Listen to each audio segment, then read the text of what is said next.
आप सब भाइयों को नमस्कार, प्रणाम, जय श्री राम। आज आप सबको कष्ट देने के पीछे का उद्देश्य यही है कि आज भिक्षा यात्रा जो पिछले तकरीबन 3 सालों से अनवरत चल रही है, आज उसको पूरे 3 साल हो गए। और मैं समझता हूं कि ये भारत की अब तक सबसे लंबी अवधि तक चलने वाली यात्रा है। इस यात्रा ने 3 साल अपने आज पूरे किए। इस यात्रा ने 23 नवंबर 2022 को सहारनपुर के देवबंद से यात्रा प्रारंभ की थी। आज 23 नवंबर 2025 है और आज इस यात्रा को 3 साल पूरे होने जा रहे हैं। मैं समझता हूं कि भारत के इतिहास में यह भारत की अब तक की सबसे लंबी अवधि की यात्रा है। इस यात्रा को 1095 दिन हो गए। इस यात्रा ने 6 राज्य कवर किए। पहला राज्य उत्तर प्रदेश, दूसरा राज्य उत्तराखंड, तीसरा दिल्ली, चौथा हरियाणा, पांचवा तेलंगाना और छठा बिहार।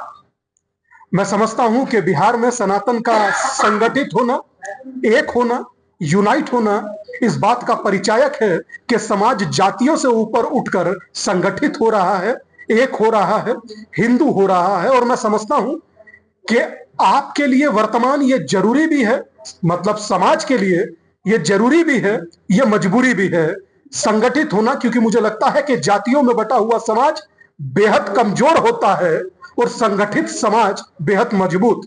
अगर आप एक हैं तो आप सुनामी के जैसे वेग हैं। अगर आप बटोगे तो मैं ये नहीं कहूंगा कि खटोगे, अब मैं कहूंगा कि अगर आप बटोगे तो आप दिल्ली की तरफ फटोगे। तो आपका एक होना, संगठित होना अत्यंत आवश्यक है, क्योंकि मैं समझता हूं कि यह देश रघुवर का है, राम का है, बाबर का नहीं।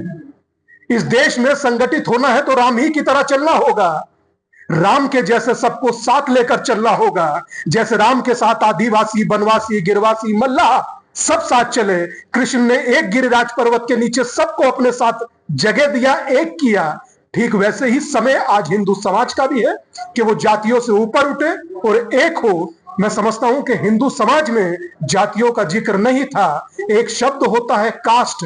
कास्ट शब्द भी भारत का नहीं है, पुर्तगीज भाषा से लिया गया शब्द है कास्ट।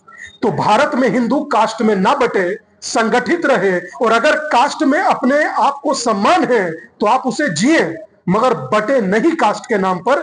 मैं उम्मीद करता हूं कि 3 साल पूरे होने के बाद आज का आंकड़ा है कि अब तक 1,07,00,000 लोग एकीकरण का संकल्प ले चुके हैं कि जातियों में नहीं बटेंगे अब तक।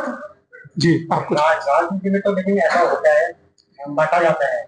देखिए, मैं राजनीति तो वो, अब राजनेता राजनीति करेंगे, साधु तो जोड़ेगा ही। राजनीति वो तलवार है जो काट देती है, धर्म वो सुई धागा है जो सिल देता है। तो हम लोग तो सिलने वाले हैं, जोड़ने वाले हैं।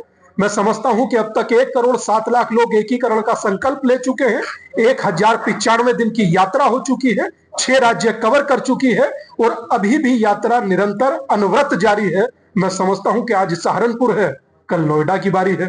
तो यात्रा रुकेगी नहीं, यात्रा झुकेगी नहीं, अनवरत चलती रहेगी। और मैं समझता हूं कि यात्रा का चलना ही इसकी खूबसूरती है। आज आप कार के पीछे लिखा हिंदू देखते होंगे, आज आप कार के पीछे लिखा हिंदू, और सोशल मीडिया पे लोग अपने मोबाइल सोशल मीडिया में नाम के पीछे हिंदू सनातनी लिखते हैं। तो मैं समझता हूं कि एक जागृति तो है। और मात्र मेरे ही लिए नहीं, उत्तर प्रदेश के माननीय मुख्यमंत्री जी कहते हैं बटोगे तो कटोगे। संघ प्रमुख आदरणीय कहते हैं कि हिंदुओं का संगठित होना ही सबसे बड़ी बात है। प्रधानमंत्री जी कहते हैं एक हो तो सेफ हो। और मैं समझता हूं कि जब तक आप एक हो तब तक आप सुनामी के जैसे वेग हो। हिंदुओं का एक होना उन्हें अपराजय कर देगा। लकड़ी एक है, आप तोड़ सकते हो, गट्ठड़ हो तो टूटेगा नहीं। तो मेरी यात्रा तो गट्ठड़ बनाने की है। मेरी यात्रा आपसे धन दौलत चावल दाल मांगने की नहीं है। मेरी तो भिक्षा ही है कि जातियों में ना बटकर एक हिंदू होने की भिक्षा दीजिए।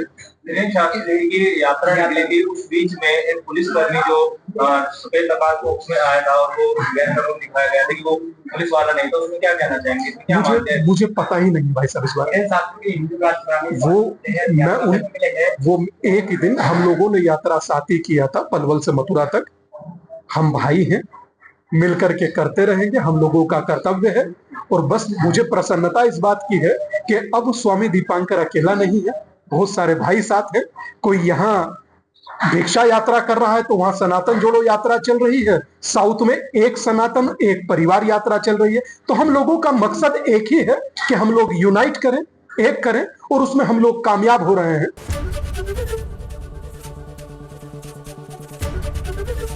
एबीपी गंगा, खबर आपकी, जुबान आपकी।